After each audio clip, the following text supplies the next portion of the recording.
Je tiens d'abord à remercier la Commission des Relations Extérieures.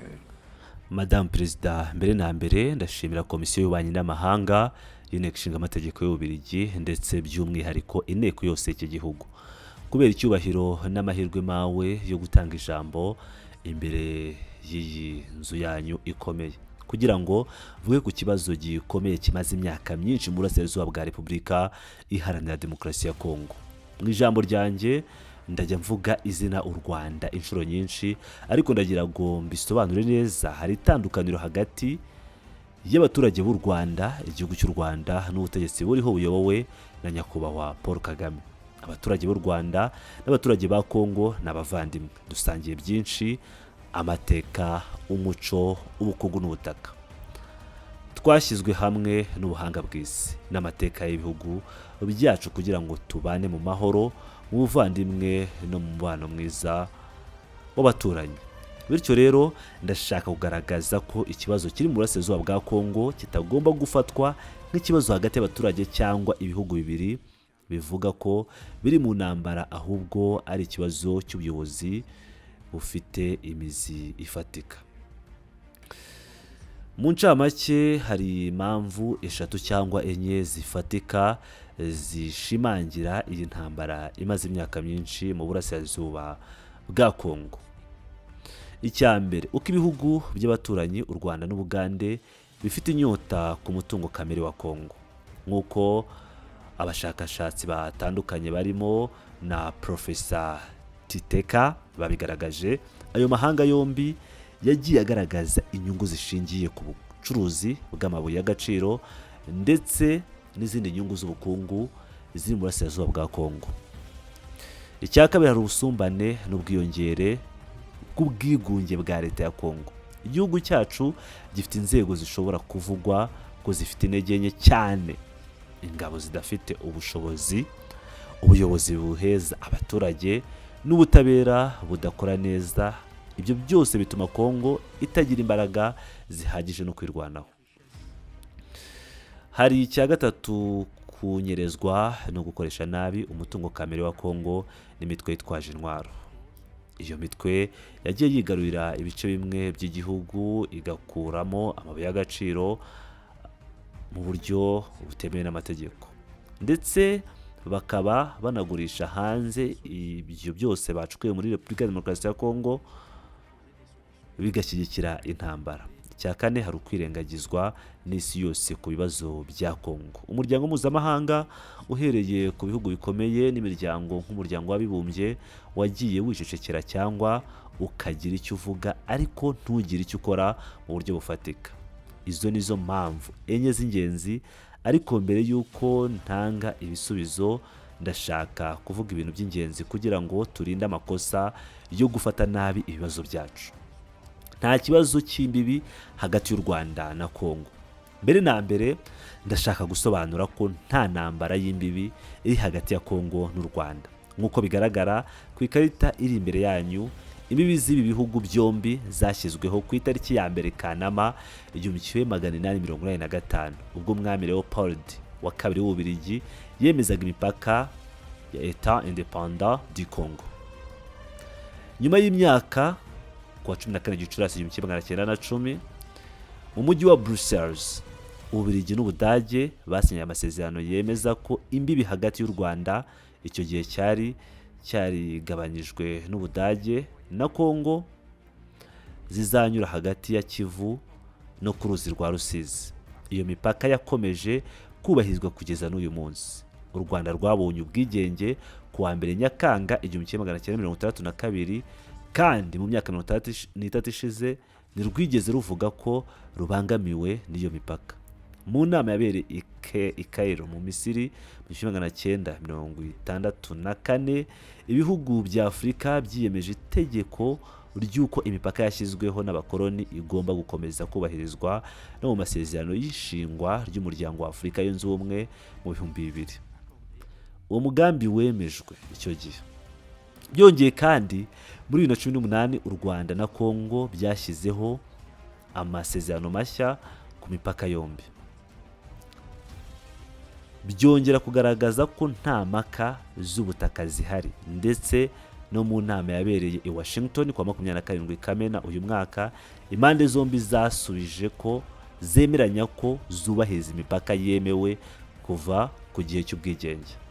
Bityo rero nta ntambara y'ubutaka, nta mpaka z'imbibi, nta ntambara y'ubutaka iri hagati y'u Rwanda na Congo. Icyo dusigaranye ni ikibazo cy'inyungu, cy'ubukungu, n'icyo nakwita politiki y'akarere. Uko u Rwanda rugerageza kwagura ububasha bwarwo mu burasirazuba bwa Congo. Kuva mu 1996 u Rwanda rwagiye rwerekana inyota yo kugira agace k'ububasha mu burasirazuba bwa Congo. Iyo gahunda yagiye ishyirwa mu bikorwa binyuze mu mitwe itwaje intwaro nka M23 kugira ngo rukomeze kugenzura no gukoresha umutungo uri muri ako gace ka Congo. Nk'uko bigaragara ku ikarita iri imbere yanyu, mu butaka buhana imbibi n'u Rwanda n'Ubugande harimo ubukungu budasanzwe, zahabu, diyama, coltan ndetse n'ibindi, ndetse n'amashyamba. Byatumye ibi bihugu bibiri bigira inyungu zinyuranye muri ako karere. Aha ni ikibazo nyamukuru gituruka. Urugamba rwo kugenzura umutungo wa Congo bitwaje intwaro, imitwe itwaje intwaro n'igisirikare cyoherezwa mu buryo butemewe. Madame Perezida, kuva mu mwaka wa 2021 umutwe witwa M23 wongeye kugaruka mu burasirazuba bwa Congo nyuma y'imyaka isaga 9 wari waratsinzwe. Uyu mutwe uzwiho kuba ugizwe n'abantu bavuga ko ari abahoze ari abasirikare cyangwa impunzi z'abanyekongo bavuga ururimi rw'Ikinyarwanda, bagaragaje intwaro nshya, imyitozo yo ku rwego rwo hejuru ndetse n'ibikoresho bihanitse by'intambara. Ibi byose byateye amakenga menshi, bituma havugwa kenshi uruhare rw'u Rwanda mu ntambara ndetse no gutera inkunga uyu mutwe wa M23. Raporo nyinshi z'umuryango w'abibumbye, cyane cyane raporo y'itsinda ry'impuguke za Loni yasohotse mu Ukuboza 2022, yemeje mu buryo bweruye ko u Rwanda rufasha M23 bya gisirikare, mu myitozo no mu bikoresho. Iyo raporo yanagaragaje ibimenyetso bifatika. Ingabo z'u Rwanda zambutse umupaka zifasha M23 mu mirwano ya Bunagana na Rucuru. Intwaro zifitwe n'uwo mutwe zigaragaza inkomoko y'u Rwanda, ndetse bamwe mu basirikare bafashwe n'ingabo za Congo bemeje ko bari mu boherejwe na Kigali. Ibyo byose byatumye inama y'umutekano y'umuryango w'abibumbye ishyira ikibazo cya M23 ku rwego rw'ubutabera mpuzamahanga, isaba ko u Rwanda rusabwa guhagarika inkunga yose rugenera uwo mutwe. Ariko kugeza amagingo aya ibyo bisabwa ntibyigeze byubahirizwa. M23 ikomeje kwigarurira ibice bya Congo, igashyira abaturage mu kaga gakomeye. Bamwe barishwe, abandi barameneshejwe, abandi barafatwa ku ngufu cyangwa bagahunga. Madame Perezida, uyu munsi imibare y'impunzi mu ntara ya Kivu y'Amajyaruguru irenze 3 miliyoni. Ni abaturage b'abasivile badafite aho bahungira, bataye byose mu gihe amahanga akomeje kurebera. Mu nama mpuzamahanga zitandukanye, cyane cyane mu nama yabereye i New York, mu nama y'umuryango w'abibumbye mu Kwakira 2023, Perezida Felix Antoine Tshisekedi Tshilombo yavuze ijambo rikomeye ryagize riti: u Rwanda rugomba guhagarika ibikorwa by'ubushotoranyi ku butaka bwa Congo. Ntituzongera kwihanganira ko igihugu cyacu gikorerwaho ibikorwa by'iterabwoba bitwaje impamvu z'amoko cyangwa inyungu z'ubukungu. Yongeyeho ko ibihugu bya Afurika bidakwiriye kuba ari byo byikandamiza hagati yabyo. Tugomba kwigira ku mateka yacu kandi dufata iya mbere mu gukemura ibibazo byacu mu buryo bwa Afurika, aho gukemura cyangwa gukomeza kuba abagaragu b'amahanga akomeye. Madame Perezida, ayo magambo ntabwo ari gusa uburakari bwa politiki, ahubwo ni indangamuntu y'ubusugire bwa leta. Perezida Tshisekedi yasabye kandi ko hakurikizwa amasezerano y'u Rwanda n'aya Nairobi yashyizweho kugira ngo haboneke umuti w'amahoro mu karere. Ariko nubwo ayo masezerano yemejwe n'ibihugu byose by'akarere harimo u Rwanda, kugeza ubu ntabwo ashyirwa mu bikorwa. ibyo byerekana ko ikibazo cyacu atari ikibazo cy'amasezerano cyangwa amagambo meza, ahubwo ari ikibazo cy'ubushake bwa politiki n'iyubahirizwa ry'amategeko mpuzamahanga. Umwanzuro n'ihurizo ry'amahoro. Madamu Perezida, kuva imirwano yatangira Congo yakomeje kwihangana no gushaka amahoro. Twagerageje ibiganiro, amasezerano ndetse no kwemera imiryango mpuzamahanga mu butaka bwacu, ariko ntibyigeze bitanga umusaruro ukwiye. Icyo dusaba uyu munsi ni kimwe, ko isi yose cyane cyane ibihugu bikomeye n'umuryango w'ubumwe bw'Uburayi bikagurukira ikibazo cya Congo nk'uko bihagurukira ibindi bibazo by'isi. Turi igihugu gikeneye imbabazi, turi igihugu gikeneye ubutabera. Turi abaturage bashaka intambara, turi abaturage bashaka amahoro, ariko amahoro yuzuye adashingiye ku kinyoma, ku gahato cyangwa ku nyungu z'abandi. Madamu Perezida, igihe kirageze ngo u Rwanda rwirengagiza inyungu z'ubukungu ziri mu butaka bwa Congo kandi rwiyunze n'abaturage barwo mu kuri no mu mahoro. Igihe kirageze ngo umuryango w'abibumbye n'umuryango wa Afurika yunze ubumwe bafate ingamba zisobanutse, zifatika kandi zishyirwa mu bikorwa. Amahoro ya Congo niyo mahoro y'isi yose, kandi nta mahoro arambye muri Afurika y'ibiyaga bigari adashingiye ku kuri no kubahana hagati y'ibihugu. Madamu Perezida, mu gihe turi hano, turi mu gihugu cyabaye igicumbi cy'amateka y'ubutabera, ubufatanye n'ubwiyunge. Ububiligi bwagize uruhare runini mu mateka y'ibihugu byacu, kandi nibwo bufite amahirwe yo gufasha gukemura ibibazo by'akarere kacu muri iki gihe. Ntibikwiye gukomeza kurebera ibera mu burasirazuba bwa Congo nk'aho ari ibintu bito. Ibyo bice bya Kivu, Ituri n'ahandi byahindutse isibaniro ry'amaraso y'abana, abagore n'abasivili batagira kirengera.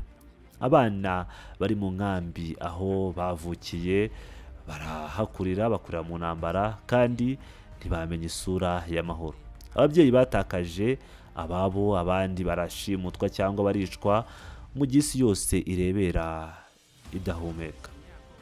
Madamu Perezida, igihe kirageze ngo duha agaciro ubuzima bw'umuntu muri Congo kimwe n'ahandi hose ku isi. Nubwo ari ibintu bikwiye kwitwa ibibazo bya Afurika n'ibiyaga bigari, ni ikibazo cy'abantu, ni ikibazo cy'ubumuntu. Ububiligi nk'igihugu cyahoze gifitanye amateka akomeye na Congo, gifite uruhare rukomeye mu kugarura amahoro arambye. Duhamagarira inteko n'iyi komisiyo by'umwihariko gukora ibi bintu bitatu. Cya mbere, hari ugushyigikira ubutabera mpuzamahanga, gufasha ko abashinzwe guhembera intambara, gutanga intwaro cyangwa gushyikiriza imitwe yitwaje intwaro bayishyigikira bagezwe imbere y'ubutabera mpuzamahanga. Amahoro ntashobora kuboneka mu gihe abahungabanya amahoro n'umutekano badahanwa.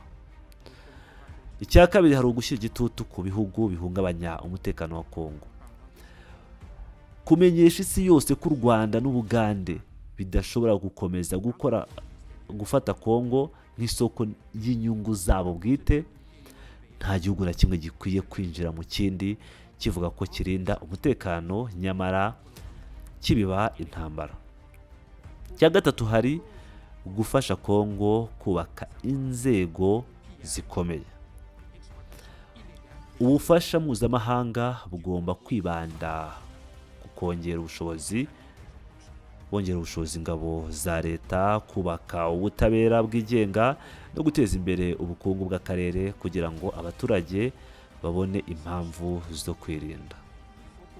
Madamu Perezida, ndashaka gusoza mvuga ijambo rimwe: amahoro si amagambo, n'igikorwa. N'igikorwa cyo guhitamo kubaha umuturanyi, guca akarengane no kubaka umutekano uhamye ku musingi w'ubutabera. Repubulika ya Demokarasi ya Congo ntiyifuza ibirenze ibyo. Dushaka amahoro, dushaka ubutabera, dushaka kubana mu mahoro n'abaturanyi bacu. igihe kirageze ngo isi yose yumve ijwi ry'abaturage bacu. Igihe kirageze ngo amaraso y'inzirakarengane atavugwa gusa mu manota y'inama y'umutekano, ahubwo agire icyo asobanura mu bikorwa. Madamu Perezida, ndashimira Ububiligi ku kuba buha umwanya abaturage ba Congo ngo bagire ijambo, kandi nizeye ko uyu munsi uzaba intangiriro yo gushyira imbere amahoro n'ubutabera mu karere kose ka Afurika y'ibiyaga bigari. Murakoze cyane. Imana iha umugisha Repubulika ya Demokarasi ya Congo, Imana iha umugisha Repubulika y'Ububiligi, kandi Imana iha umugisha Afurika yose.